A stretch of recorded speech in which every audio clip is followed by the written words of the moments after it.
नमो नमः। सम्मानीय शिक्षक साथियों को भी मेरा नमस्कार। मैं कोमल प्रसाद ठाकरे, माध्यमिक शिक्षक, शासकीय स्कूल जागपुर, जिला बालाघाट, मध्य प्रदेश। आज मैं जो हाल ही में संपन्न हुई है पुनरावृत्ति परीक्षा रिवीजन टेस्ट कक्षा 10वीं के विषय संस्कृत सामान्य के प्रश्न पत्र के लेकर मैं आज उपस्थित हुआ हूँ। आज हम देखेंगे कि संपूर्ण प्रश्न पत्र में इसकी जो उत्तर पुस्तिका है किस प्रकार से होगी, जो कि छात्रों के लिए बहुत ही लाभदायक सिद्ध होगी। तो पहला प्रश्न जो था उस प्रश्न पत्र का उचितम विकल्पम चित्वा लिखत, उचित विकल्प चुनकर लिखना है। और ये जो प्रश्न है ये संधि से लिए गए हैं, 5 प्रश्न यहाँ पर। तो पुस्तकालय पदे संधि अस्ति, पुस्तकालय पद में कौन सी संधि है ये आया हुआ था यहाँ पर। तो पुस्तकालय पुस्तक धन आलय, अधन आ बराबर आ, यहाँ पर अकह सवर्णे दीर्घ सूत्र से जहाँ समान वर्ण होते हैं अ ई उ ऋ र, तो उन वर्णों का दीर्घ हो जाता है और वहाँ दीर्घ स्वर संधि होती है। तो यहाँ पर दीर्घ स्वर संधि इसका सही उत्तर था। अगला प्रश्न है सूर्यधन उदय इत्यस्य संधि पदम अस्ति, सूर्यधन उदय का संधि पद क्या है ये बताना था। तो यहाँ पर सूर्य का अंतिम वर्ण अ है और उसके बाद उ है, अ और उ मिलकर क्या हो गया ओ। तो अ और उ मिलकर ओ जहाँ होता है वहाँ संधि गुण हो जाती है, आद गुण देंग गुण सूत्र से। तो यहाँ पर सूर्योदय इसका सही उत्तर होगा। अगला प्रश्न है व्यंजन संधि अस्ति, अधोलिखितेषु व्यंजन संधि, नीचे में लिखे 4 उदाहरण है, इनमें कौन सी व्यंजन संधि ये बताना था। तब 4 ऑप्शन जो तो उनको देख लेते हैं। जगदीश दिया हुआ है, जगत धन ईसह, तो इसी में व्यंजन संधि है। जबकि गायक में गई धन अकह बराबर गायक, इसमें अयादि संधि होगी। कपीशः कपिधन ईशः, इसमें दीर्घ स्वर संधि होगी। प्रत्येक में प्रतिधन एक है, इसमें यण स्वर संधि होगी। तो हमें सभी उदाहरण भी बनने चाहिए जितने दिए हैं, क्योंकि क्या पता अगली परीक्षा में गायक में कौन सी संधि पूछ ले, तो गायक में अयादि संधि या प्रत्येक का संधि विच्छेद क्या होगा ये पूछ ले। तो सभी उदाहरण हमसे बनने चाहिए, तभी हम एक सही उत्तर पर जा सकते हैं। अगला प्रश्न है सदैव पदे संधि अस्ति, सदैव पदे में कौन सी संधि है। तो सदैव पद का हमको संधि विच्छेद बनना चाहिए। सदाधन एव बराबर सदैव आधन ए बराबर ऐ वाय, और वृद्धि रेचि सूत्र से यहाँ पर वृद्धि स्वर संधि होगी। अगला प्रश्न है गुरोरादेशः पद से संधि विच्छेद अस्ति। अब गुरोरा र यहाँ पर विकार है, तो र की जगह पर विसर्ग हो जाएगा, यानी विसर्ग का र हो जाता है। तो गुरो धन आदेशः, इस प्रकार से इसका सही उत्तर होगा ब वाला। अगला प्रश्न दूसरा है फिर उचितम विकल्पम चित्वा लिखत, और यहाँ पर समास से संबंधित प्रश्न पूछे गए हैं। पंचवटी पदे समासः अस्ति, पंचवटी में कौन सा समास है। तो समास में 2 पद होते हैं, प्रथम पद और दूसरा पद, या पूर्व पद या उत्तर पद। तो यहाँ जिस समास में पहला पद संख्यावाची हो, संख्यावाचक हो, तो पंच यहाँ पर एक संख्यावाचक है, तो वहाँ पर द्विगु समास होता है। पंचानाम वटानाम समाहारः, और ये द्विगु समास होगा। थोड़ा प्रिंटिंग में मिस है लेकिन वो सही है, द्विगु ये भी सही है। तो यहाँ पर द्विगु समास होगा। फिर है अधोलिखितेषु बहुब्री समास अस्ति, बहुब्री समास कौन सा है। अब चारों उदाहरण अगर हमसे बनेंगे तो हम बहुब्री पर चले जाएंगे। जैसे यहाँ दिया है पीताम्बरः, तो पीताम्बर पीतम अम्बरम यस्य सः, यहाँ पर दोनों पद मिलकर किसी अन्य का बोध कराए, वहाँ बहुब्री समास होता है। तो इस प्रकार से पीताम्बर पीला है अंबर जिसका, वह विष्णु जी के लिए कहा गया है, इसलिए इसी में बहुब्री समास होगा। दूसरे उदाहरण भी देख लेते हैं। जैसे यहाँ प्रतिदिनम दिया है, तो दीनम दिनम ये अव्ययी भाव समास हो जाएगा। हरिहरौ हरिश्च हरश्च, यहाँ द्वंद्व समास हो जाएगा। राम भक्तः रामस्य भक्तः, राम का भक्त, यहाँ पर षष्ठी तत्पुरुष समास होगा। तो इस प्रकार से इसका आंसर जो है पीताम्बरः है। राजपुरुषः पदस्य समास विग्रह अस्ति, राजपुरुष बहुत बार परीक्षा में पूछा हुआ है, तो राजपुरुष में षष्ठी तत्पुरुष समास है, और राजन का षष्ठी राज्य हो जाता है, तो राज्ञः पुरुषः, ये इसका सही उत्तर होगा। अगला है अधोलिखितेषु द्वंद्व समासः अस्ति, नीचे लिखे में किसमें द्वंद्व समास है। तो 4 ऑप्शन दिए हैं। घनश्यामः घनयुश्यामः, इसमें कर्मधारय समास है। त्रिभुवनम संख्यावाची है, मतलब द्विगु समास है। त्रयाणाम भुवनानाम समाहारः। राम लक्ष्मणौ, जिसमें दोनों पद प्रधान वो दौ दौ द्वंद्व कहा गया है, तो रामश्च लक्ष्मणश्च, इसमें द्वंद्व समास है। जबकि दशानन में दश आननानि यस्य सह बहुब्री समास किसी अन्य का बोध करा रहा है, इसलिए इसमें बहुब्री समास होगा। तो इसका सही उत्तर जो है वो राम लक्ष्मणौ द्वंद्व समास का उदाहरण है। तो ये समास से संबंधित प्रश्न थे। तीसरा प्रश्न पुनः विकल्प चुनकर लिखना है। अभी लकार से संबंधित प्रश्न है। अभवत पदे लकारः अस्ति, अभवत पद में कौन सा लकार है। तो धातु के पहले अ है, भू धातु है, अत प्रत्यय है, और अततामन अहतमत अम आव आम जो होते हैं ये लंग लकार के प्रत्यय होते हैं। इसलिए जो इसका उत्तर है वो लंग लकार हो जाएगा। अगला प्रश्न है पास्यामी पदे लकारः अस्ति। पास्यामी में कौन सा लकार है? कभी कभी पास्यामी में धातु पूछ लेता है, तो पास्यामी में पा धातु है, श्यामी प्रत्यय लगा हुआ है, तो इष्यति इष्यत इष्यन्ति शति शयत शयन्ति शयसि शयत शयत श्यामी श्यावः श्यामः, इस वाले प्रत्यय से यहाँ पर कौन सा लकार होगा? लिट लकार होगा। कभी पुरुष वचन पूछ लेगा तो पुरुष वचन भी हमको याद रखना है, इसमें उत्तम पुरुष और एक वचन है, पा धातु है। अगला प्रश्न है गच्छन्तु पदे पुरुष अस्ति। गच्छन्तु पद में कौन सा पुरुष है? तो ये बताना है। तो जब तक प्रत्यय याद नहीं होंगे लकारों के तब तक हम उसका सही आंसर नहीं बता पाएंगे। अंतु प्रत्यय है, मतलब अतु अताम अंतु अतमत आनी आवाम। धातु क्या है पूछा कभी, तो गम धातु है। अब पुरुष पूछा है तो इसमें अतु अताम अंतु प्रथम पुरुष है और बहुवचन है, लोट लकार का ये प्रत्यय है। अगला प्रश्न है भवावह पदे वचनमस्ति। भवावह में कौन सा वचन है? तो ये तीतः अंति सीतः त आमी आवह आमह, मतलब लटलकार है, उत्तम पुरुष है और द्विवचन है। वचन पूछा है तो सही आंसर क्या हो जाएगा? द्विवचनम। अगला है पश्यति पदे धातु अस्ति। अब पश्यति में धातु क्या है? अधिकांश बच्चे इसमें पश्य धातु लिख देंगे। नहीं, धातु हमेशा मूल धातु लिखी जाती है। तो पश्य किसका रूप बना है? तो पश्य जो है वो दृश्य से बना है, अर्थात इसका सही उत्तर जो होगा वो दृश्य होगा। दृश्य धातु है और लट लकार है, प्रथम पुरुष है और एक वचन है। अगला प्रश्न यहाँ पर है, फिर से उचित विकल्प चुनकर लिखना है। अब प्रत्यय से संबंधित अगले प्रश्न है तुमुन प्रत्यय अस्ति। कौन सा तुमुन प्रत्यय है? किसमें तुमुन प्रत्यय है ये बताना है। अब यहाँ पर चारों ऑप्शन देख लेते हैं, किसमें तुमुन प्रत्यय तो पता चल जाएगा। पहला पठित्वा दिया है तो पठधन अक्त्वा प्रत्यय है। क्रीडितुम, तुम जहाँ शेष बचेगा वहाँ पर तुमुन प्रत्यय होगा। क्रीड धातु है और तुमुन प्रत्यय है। हसितवान में हस धातु है और क्तवतु प्रत्यय है और गतः में गम धातु है और अक्त प्रत्यय है। तो इसका जो उत्तर है वो होगा क्रीडितुम। अगला प्रश्न है दत्वा पदे प्रत्यय अस्ति। दत्वा में कौन सा प्रत्यय है? तो दत्वा में दा धातु है और त्वा शेष बचा, मतलब अक्त्वा प्रत्यय है। तो ये इस प्रकार से होगा। अक्तवतु प्रत्यय से उदाहरणम अस्ति। अक्तवतु प्रत्यय का कौन सा उदाहरण है? तो अक्तवतु का तवत शेष बचता है, तवत का तवान हो जाता है, मतलब जिस धातु के बाद में तवान होगा ये इसका सही उत्तर होगा। तो यहाँ पर कृतवान दिया हुआ है और यही उसका सही उत्तर है। जबकि खादित हमें खाद धातु है, अक्त प्रत्यय। कर्तुम में क्री धातु है, तुमुन प्रत्यय। हसित्वा में हस धातु है, रक्तवा प्रत्यय। तो कभी पूछ लिया कि खादित हमें कौन सा प्रत्यय, तो ये भी हमको पता होना चाहिए। ठीक है बच्चों, तो अब अगला देखते हैं क्षत्र प्रत्यय अस्ति। किसमें क्षत्रिय प्रत्यय है? तो चार उदाहरण दिए हैं। खादित्वान, तवान शेष बचा मतलब अक्तवतु प्रत्यय। शेव मानव में सानच प्रत्यय। पठन में क्षत्रिय प्रत्यय है, तो क्षत्रिय का अत शेष बचता है और अत का अनु हो जाता है। और गम नियम में अनियर प्रत्यय है, तो इसका जो सही उत्तर होगा पठन। कक्षा नवमी में जो प्रत्यय से प्रश्न आए थे चारों जैसे कि वैसे थे, यही वाले प्रश्न कक्षा नवमी में भी पूछा गया है। अगला प्रश्न है श्लोक पूर्तिम कुरुत। यहाँ पर सूक्ति की जगह पर इस बार श्लोक पूर्ति करने के लिए दे दिया है 2 नंबर के केयूरान विभूषयन्ति। तो इसका उत्तर लिखना है। तो केयूरान विभूषयन्ति पुरुषम हारान चंद्रोज्ज्वला, ये इसका सही आंसर हो जाएगा। निवेदन है बच्चों से कि जब अगली बार कुछ बच्चों ने केवल पुरुषम हारान चंद्रोज्ज्वला लिखें, जब इसका उत्तर लिखे आप तो पूरी लाइन को लिखें, क्योंकि श्लोक पूर्ति करने के लिए कहा गया है। तो पूरा लिखने में कोई दिक्कत नहीं है। केयूरान विभूषयन्ति पुरुषम हारान चंद्रोज्ज्वला, तो ये और कभी पूरा श्लोक लिखने आएगा तो इसके आगे का लिख देंगे। स्नानम न विलेपनम न कुसुमम न अलंकृता मूर्धजा वाण्येका समलंकरोति पुरुषम या संस्कृता धार्यते क्षीयन्ते खलु भूषणानि सत्तम वाग्भूषणम भूषणम। तो इस प्रकार से हम पूरा श्लोक भी लिख सकते हैं, क्योंकि आगे प्रश्न में पूर्ण श्लोक भी 2 श्लोक लिखने के लिए भी आएंगे। अगला श्लोक पूछा हुआ था केत की गंधम आग्राय खालिस्तान सत्पदाः, तो इसका उत्तर है केत की गंधम आग्राय स्वयमायन्ति सत्पदाः। तो ये इस प्रकार से 2 नंबर के श्लोक पूर्ति करने के लिए आए थे। अगला प्रश्न क्रमांक 6 है उदाहरणम अनुसृत्य कोष्ठक पदेषु पंचमी विभक्ति प्रयोगम। नहीं, रिक्त स्थानानि पूर्ति करने के लिए आया था, वो 9th का था जो उसको ऐसे लिख दिए। ये रिक्त स्थान को पूर्ति करना है। इसमें पहला था शाखांतरम खालिस्तान एक कीट अवदत। इसमें वो दिया हुआ है बीच में 5 उदाहरण कौन कौन से आएंगे। तो शाखांतरम, तो इसका उत्तर जो हो जाएगा वो चक्रम में हो जाएगा। एक शाखा से दूसरी शाखा पर घूमते हुए कीट ने बोला। दूसरा है पक्षिणः शाखासु खालिस्तान विरच्य वसंती स्म, तो पक्षी शाखाओं पर क्या रच कर रहते थे, तो इसका उत्तर निडानी हो जाएगा। अगला है खालिस्तान प्रकाशम प्रयच्छति, कौन प्रकाश देता है, तो इसका सूर्य देव हो जाएगा।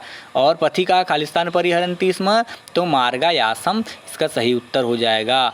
और अगला है वायु खालिस्तान ददाती, तो वायु क्या देती, तो अनिलम आग। तो इस प्रकार से ही इसका अनिलम उत्तर हो जाएगा। 5 नंबर के खालिस्तान थे।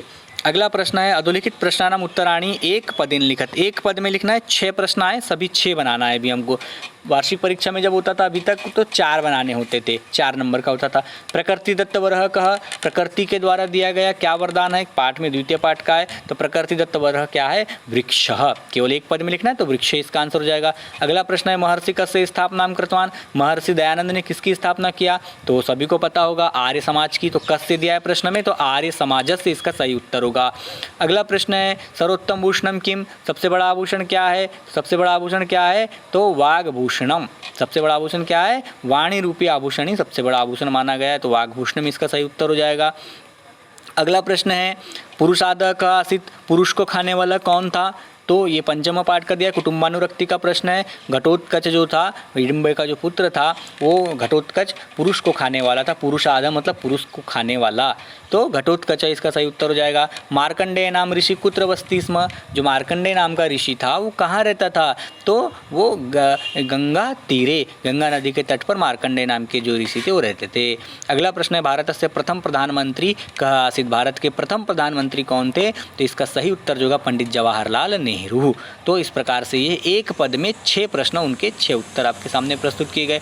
अगला प्रश्न है त्रिषु वचनेषु शब्द रूपाणी, शब्द रूप यहाँ पर हमको देखना है कि किसका कारक रचना जिसको आप कहते हैं राम की चतुर्थी आई है, तीनों वचनों में लिखना है, तो एक वचन द्विवचन बहुवचन में चतुर्थी क्या हो जाएगी, रामाय, रामाभ्याम, रामेभ्यः। अगला है साधु की पंचमी, साधु की पंचमी तीनों वचनों में साधु, साधुभ्याम, साधुभ्यः। अगला है रमा की तृतीया, तो रमा की तृतीया आकारांत शब्द है, रमया, रमाभ्याम, रमाभिः, तो ये आकारांत शब्द है। राजन नकारांत पुल्लिंग शब्द है, इसकी द्वितीय लिखना है, तो राजानम, राजनौ, राज्ञः, तो राजानम, राजानौ, राज्ञः, ये किसकी हो जाएगी, राजन की द्वितीय विभक्ति यहाँ पर हो गई। ये 4 नंबर की विभक्तियाँ आपको थी। इसके बाद प्रश्न क्रमांक 8 है, प्रश्न क्रमांक 8 है कि अधोलिखितेषु गद्यांश द्वयं पठित्वा प्रश्नानाम उत्तराणि संस्कृते लिखत, तो गद्यांश के उत्तर यहाँ पर पढ़ना है और उसके प्रश्न जो दिए 5 वो उसके उत्तर आपको लिखना है। तो द्वितीय पाठ का एक गद्यांश है, कस्मिंश्चित् ग्रामे एकः प्राचीनः विशालः नयग्रोध वृक्षः आसीत्, किसी गांव में एक क्या था, प्राचीन और विशाल नयग्रोध का वृक्ष था। सह पशु पक्षीभ्य, वह पशु पक्षियों के लिए, विविधेभ्य जीव जंतुभ्य, और बहुत से जीव जंतुओं के लिए, मनुष्यभ्य यानी मनुष्यों के लिए, अपि यानी भी, नित्यम बहुपकारक, निश्चित ही यानी हमेशा के लिए ही बहुत भलाई करने वाला था। पति का तस्य वृक्ष से छायाम, जो राहगीर थे उस वृक्ष की छाया में, कौन से वृक्ष की, तो नयग्रोध वृक्ष की छाया में, पाथेयम यानी रास्ते का भोजन, भक्षयित्वा यानी खाकर, मार्गायासम यानी रास्ते की थकान को, परिहरन्ति स्म यानी दूर करते थे। पशुः छायार्थम, और पशुगण जो थे वो छाया के लिए वृक्षम इमम आश्रयन्ति स्म, इसी वृक्ष का आश्रय लेते थे।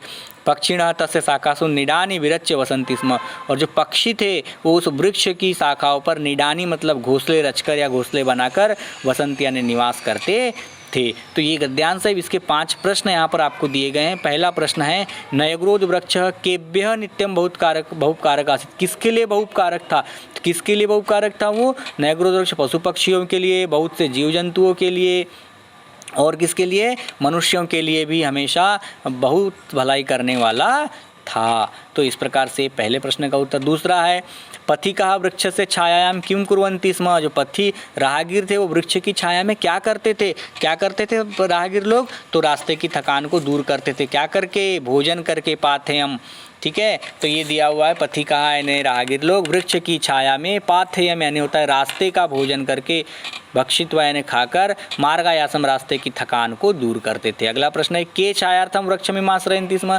कौन वृक्ष, कौन छाया के लिए वृक्षों का आश्रय लेते थे, इसी वृक्ष का, तो जो पशुगण थे वो छायार्थम वृक्षमिम आश्रयन्ति स्म।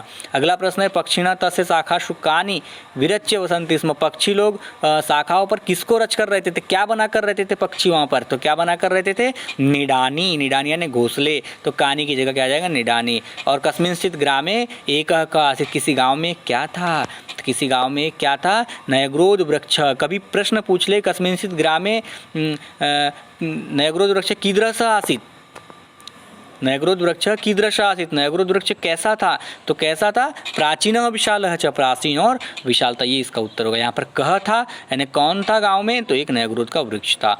अगला गद्यांश है वरुण देव वृष्टिम, ये भी द्वितीय पाठ का है। वरुण देव वृष्टिम वर्षति, वरुण देव क्या करते हैं? वर्षा करते हैं। सूर्य देव प्रकाशम प्रयच्छति, सूर्य देव प्रकाश देते हैं। भूमाता वृक्ष से आधारभूता, भूमाता जो है वृक्ष की आधार देने वाली है। वायु अनिलं ददाति, वायु आग देते हैं। ते सर्वे वे सभी वृक्षम पालयन्ति पोषयन्ति रक्षन्ति च, वो सभी क्या करते हैं? मतलब वरुण देव, सूर्य देव, भूमाता, वायुदेव, ये वृक्ष को क्या करते? पालते हैं, पोषते, उनकी रक्षा करते हैं। ते न कदापि मम अधिकार वर्तते, वो कभी नहीं बोलते कि मम अधिकार वर्तते, इस वृक्ष पर मेरा अधिकार, ऐसा कभी नहीं बोलते। ते सर्वे परोपकारी नाम, छोटा सा गद्यांश है, वे सभी कैसे हैं? परोपकारी है। तो एक यहाँ पर भी देखेंगे इस गद्यांश के प्रश्न के उत्तर। वृक्ष से आधारभूता का अस्ति, वृक्ष को आधार देने वाली कौन है? भूमाता, तो वृक्ष से आधारभूता भूमाता अस्ति। हमेशा याद रखेंगे कि जब भी इन गद्यांशों के उत्तर लिखे तो एक वाक्य में लिखे, पूर्ण वाक्य में लिखे, न कि एक पद में लिखे, नहीं तो नंबर कम मिलेंगे। वायु किम ददाति, तो वायु क्या देती है? तो वायु अनिलम ददाति। अगला प्रश्न है कह वृष्टिम वर्षति, कौन वर्षा करता है? तो वरुण देव वृष्टिम वर्षति। अगला प्रश्न है सूर्यदेव किम प्रेक्षति, सूर्यदेव क्या देते हैं? तो सूर्यदेव प्रकाशः प्रेक्षयति। अगला प्रश्न है ते सर्वे वृक्षम किम कुर्वन्ति, वे सभी वृक्ष की क्या करते हैं? तो क्या करते हैं? ते सर्वे वृक्षम पालयन्ति पोषयन्ति रक्षन्ति च, ये इसका उत्तर हो जाएगा। इस प्रकार से 5 प्रश्नों के उत्तर। अगला है कि 2 पद्यांश दिए हैं, उनको पढ़कर उनके उत्तर लिखना है। पहला श्लोक है गंगा पापम शशितापम दैन्यम कल्पतरुस्तथा पापम तापम च दैन्यम च गणन्ति संतो महाशयाः, ये सुभाषितानी पाठ का पहला श्लोक है। अब इसके प्रश्न दिया है शशि किम हंति, मतलब श्लोक का अर्थ भी बता देता हूँ। गंगा पापम, गंगा पाप को हंति यानी नष्ट करती है। शशि तापम, शशि ताप को, गर्मी को नष्ट करता है, शशि यानी चंद्रमा। दैन्यम और दीनता को, गरीबी को। कल्पतरु तथा यानी उसी प्रकार, और उसी प्रकार जो कल्प रूपी वृक्ष है, देव वृक्ष जो है वो गरीबी को नष्ट करता है। परंतु बोल रहे हैं कि पापम तापम च दैन्यम च, पाप को, ताप को और गरीबी को हनन्ति यानी नष्ट करते हैं। कौन? संतो महाशया, जो सज्जन लोग होते हैं, जो उत्तम लोग होते हैं, जो श्रेष्ठ लोग होते हैं, वो पाप, ताप और दीनता यानी गरीबी, इन तीनों को नष्ट कर देते हैं। तो अब यहाँ पर देखेंगे शशि किम हंति, शशि किसको नष्ट करता है? तो शशि तापम, तो शशि तापम हंति, इस प्रकार से हो जाएगा। ताप को नष्ट करता है। गंगा किम हंति, गंगा किसको नष्ट करती है? तो गंगा पापम, गंगा पाप को दूर करती है। अगला प्रश्न है शशि गंगा पापम हंति, गंगा पाप को दूर करती है। अगला प्रश्न है पापम तापम दैन्यम च के हनन्ति, पाप को, ताप को और गरीबी को, तीनों को कौन नष्ट करते हैं? तो संतः, तो संतो महाशया हनन्ति, ये नष्ट कर देते हैं। अगला है कल्पतरु किम हंति, कल्परूपी वृक्ष किसको नष्ट करता है? तो दीनता, गरीबी को। दैन्यम, कल्पतरु दैन्यम हंति। अगला प्रश्न है कल्पतरुस्तथा पदस्य कह संधि विच्छेद, कल्पतरुस स आ गया जहाँ पर वहाँ विसर्ग संधि होगी, उसके विसर्ग हो जाएगा। कल्पतरु धन तथा विसर्ग संधि का उदाहरण है। दूसरा श्लोक भी देख लेते हैं। दूसरा श्लोक है दानेन भूतानि वशी भवन्ति दानेन वैराण्यपि यान्ति नाशं परोपि बन्धुत्तमुपैति दानैर्दानं हि सर्वव्यसनानि हन्ति। श्लोक में देखेंगे दानेन कानि नाशम यान्ति, दान से किसको नष्ट किया जा सकता है? तो दान से शत्रुता का भाव भी नष्ट किया जा सकता है। तो यहाँ पर दिया है वैराण्यपि, वैराणी धनपि, क्या हो जाएगा? दानेन वैराण्यपि या वैराणी नाशम यान्ति, दान से शत्रु भाव को नष्ट किया जा सकता है। अगला प्रश्न है कह परोपि बंधुत्वम उपैति, किसके द्वारा दूसरे भी अपने हो जाते हैं? तो किसके द्वारा? दान ही, कह की जगह क्या आ जाएगा? दान ही। दान से परो परह धनपि, दूसरे भी कैसे हो जाते हैं? अपने हो जाते हैं, सगे संबंधी हो जाते हैं, भाई बन जाते हैं। दानम कानि हन्ति, दान किसको नष्ट करता है? तो सर्व व्यसनानि, अंतिम में दिया है दानम सर्व व्यसनानि हन्ति, सभी बुरी आदतों को नष्ट कर देता है दान। दानेन कानि नाशम यान्ति, ये फिर से रिपीट कर दिया पहला प्रश्न और चौथा प्रश्न, पहले में भी यही दिया, तो इसका उत्तर वैराण्यपि या वैराणी नाशम यान्ति। उपैति पदे कह संधि, ये नया प्रश्न इस बार यहाँ पर जुड़ गया। उपैति में कौन सी संधि है? तो उपैति में ऐ की मात्रा है, मतलब यहाँ पर वृद्धि स्वर संधि होगी, और उपधन एति, तो इस प्रकार से वृद्धि स्वर संधि इसका उत्तर हो जाएगा। उपधन एति इसका संधि विच्छेद होगा। अगला प्रश्न है युग्म मेलनम कुरु, जब भी युग्म मेलनम आएगा तो अ वाला भाग लिखे, उसके बाद सही उत्तर लिखे। दो पक्ष लिखना बहुत ज़रूरी है। पहले दिया एन कर्मण्य अपसो, तो इसका उत्तर हो जाएगा मनीषिणो, तो ये याद रखेंगे।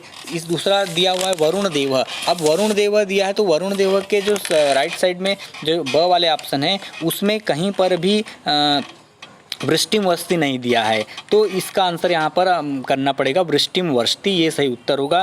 जबकि घटोत्कच दे दिया तो उसके लिए इस तरफ में कुछ भी नहीं दिया है, तो पुरुषाद था घटोत्कच, तो मिसप्रिंट हो गया होगा, प्रश्न पत्र में हो जाती गलतियाँ।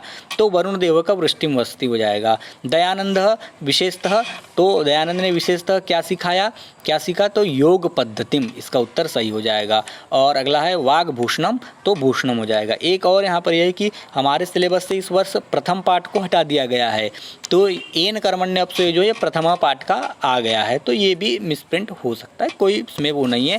प्रथम पाठ शुरू में बच्चों ने पढ़ा था।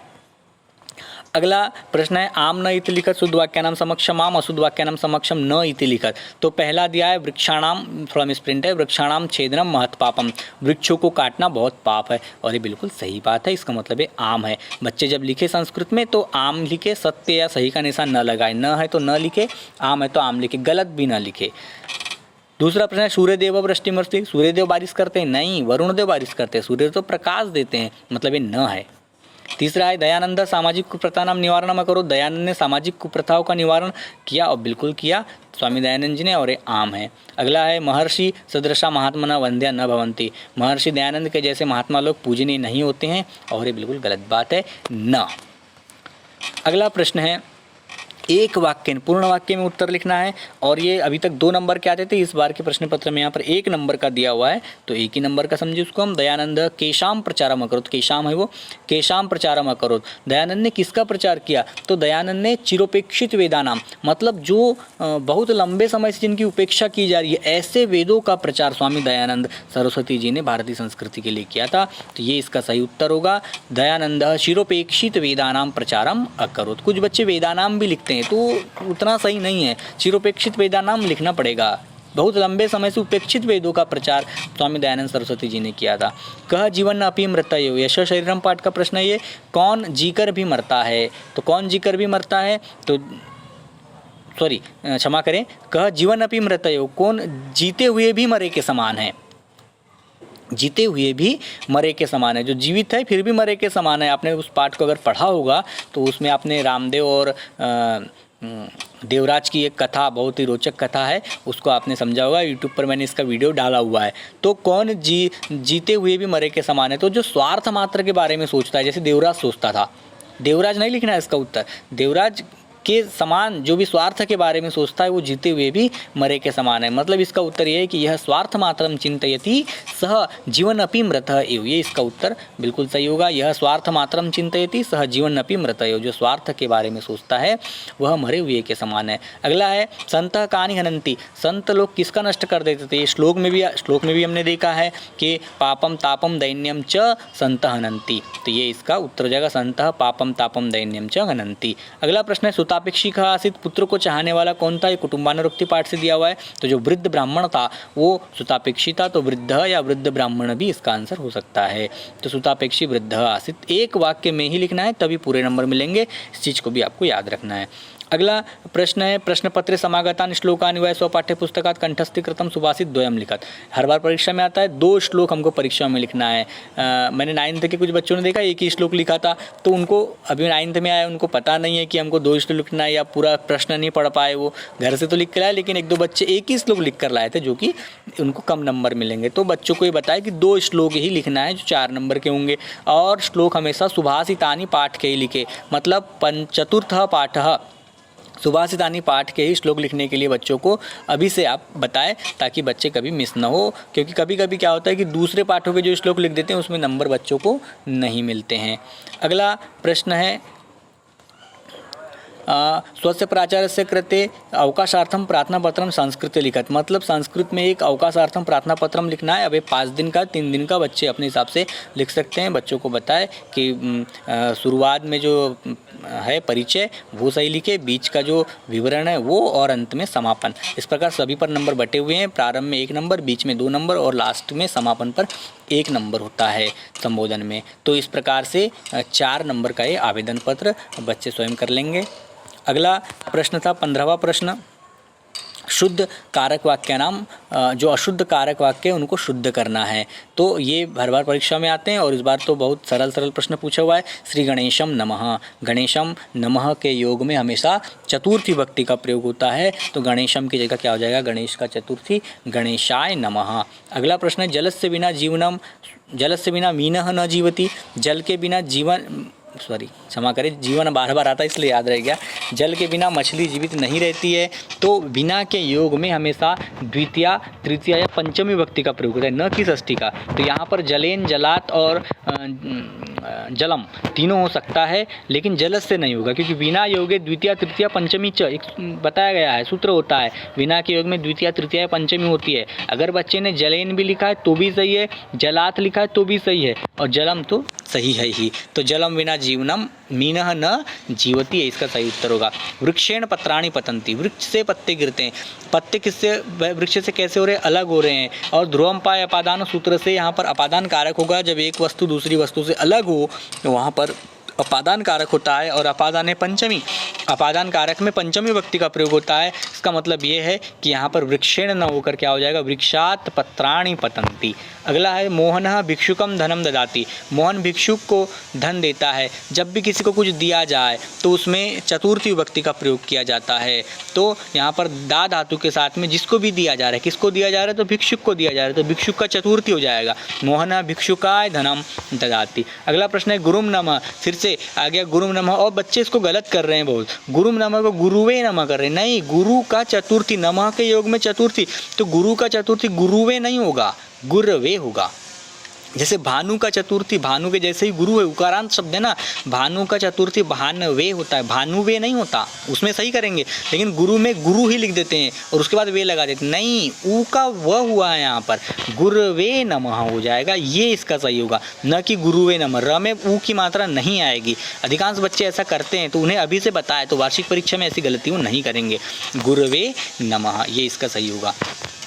अगला प्रश्न है, अधोलिखित वाक्यानाम कथाक्रम, यानी कथानुसार क्रम संयोजन करना है यहाँ पर हमको। तो 5 वाक्य दिए हैं अलग अलग, मैं सीधे इसको कथाक्रम संयोजन में सही क्रम में लिख दिया हूँ। मार्कंडेय, गंगा तीरे मार्कंडेय नाम कश्चन मुनि वस्ती, इसमें पहले नंबर पर आ जाएगा। गंगा के तट पर मार्कंडेय नाम के कोई ऋषि रहते थे। वासुदेव तस्य प्रिय शिष्य आशित, वासुदेव उसका प्रिय शिष्य था। कश्चिद अग्रे गतः वासुदेव किंचित देवालयम अपश्यत, कुछ दूर जाकर उसने एक देवालय देखा जब वो देवराज के घर जा रहा था। शिष्य अनंतरम रामनाथपुरम प्रति प्रस्थितवान, शिष्य बाद में रामनाथपुर के लिए गया। तथा वासुदेव रामनाथपुरम प्राप्य रामदेवस्य गृहम अगच्छत, फिर उसके बाद जो था वो वासुदेव रामनाथपुर को जाकर रामदेव के घर में गया। और अंत में क्या आ जाएगा, मया रामदेव से जीवनम अनुसरणीयम, मुझे रामदेव के जीवन का अनुसरण करना चाहिए। तो ये इस प्रकार से ये कथाक्रम बिल्कुल सही होगा पाठ के आधार पर, जैसे कि हमने पाठ को पढ़ा है।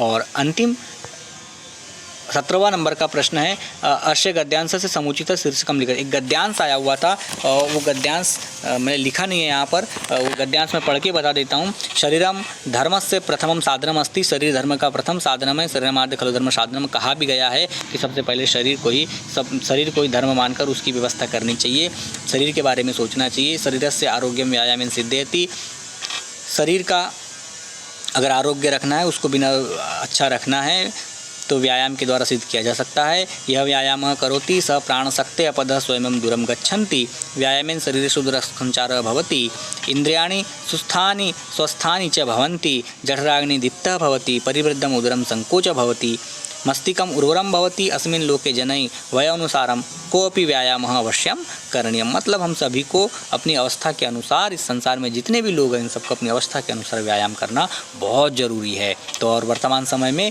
कोरोना काल में तो हमको व्यायाम करना बहुत ही ज़रूरी है। अब इस गद्यांश का शीर्षक लिखेंगे तो यहाँ पर व्यायाम के बारे में बताया गया, इसलिए बिल्कुल इसका सही शीर्षक यही होगा, व्यायामः या व्यायामस्य लाभः, ये भी इसका सही उत्तर हो सकता है। अगला है धर्म से प्रथमम साधनम किम, धर्म का प्रथम साधन क्या है। तो पहली लाइन में दिया हुआ है धर्म से प्रथम साधनम अस्ति शरीरमाद्य खलु धर्म साधनम, तो ये इसका सही उत्तर हो जाएगा। तीसरा प्रश्न है, कीदृशम उदरम व्यायामेन संकोचम गच्छति, किस प्रकार कैसे उदर यानी पेट में व्यायाम से संकोच यानी छोटा हो जाता है, पेट को सही किया जा सकता है। तो परिवृद्धम, बढ़े हुए पेट को, बढ़े हुए उदर मैंने कैसे पेट को, तो बढ़े हुए पेट को उदर व्यायाम के द्वारा संकुच किया जा सकता है, छोटा किया जा सकता है, व्यवस्थित किया जा सकता है। अस्य गद्यांश से सार लिखत, इस गद्यांश का सार लिखना। इस गद्यांश का सार ये है कि इस भारत के विश्व के सभी लोगों को क्या करना चाहिए, व्यायाम करना बहुत जरूरी है। अस्य गद्यांश से सार यत् सर्वै जन व्यायाम अवश्यम करणीयम, सभी लोगों को व्यायाम जरूरी निश्चित ही करना चाहिए। गच्छति पदे कह धातु अस्ति, गच्छति पद में कौन सी धातु है, तो गच्छति पद में गच्छ धातु गलत होगा जो बच्चे लिखेंगे। गच्छति पद में गम धातु है, तो गम धातु इसका सही उत्तर होगा। लट लकार है, प्रथम पुरुष है, एक वचन है, गम धातु इसका सही उत्तर है। तो साथियों, और अगला प्रश्न, अंतिम प्रश्न है निबंध लेखन। तो निबंध लेखन 4 निबंध लेखन आए थे, महाकवि कालिदास, उत्सव, संस्कृत भाषायां महत्वम और अनुशासनम। तो इस बार का जो निबंध है वो महाकवि कालिदास का या संस्कृत भाषा महत्वम का याद कर ले। सदाचार पिछली बार शायद आया हुआ था, तो अनुशासन इस बार आने की संभावना है। तो साथियों, निश्चित ही आप संतुष्ट हुए होंगे आज के इस प्रश्न पत्र से, और बहुत ही अच्छा प्रश्न पत्र था कक्षा 10वीं का। पुनः सभी को धन्यवाद, नमस्कार, जय हिंद।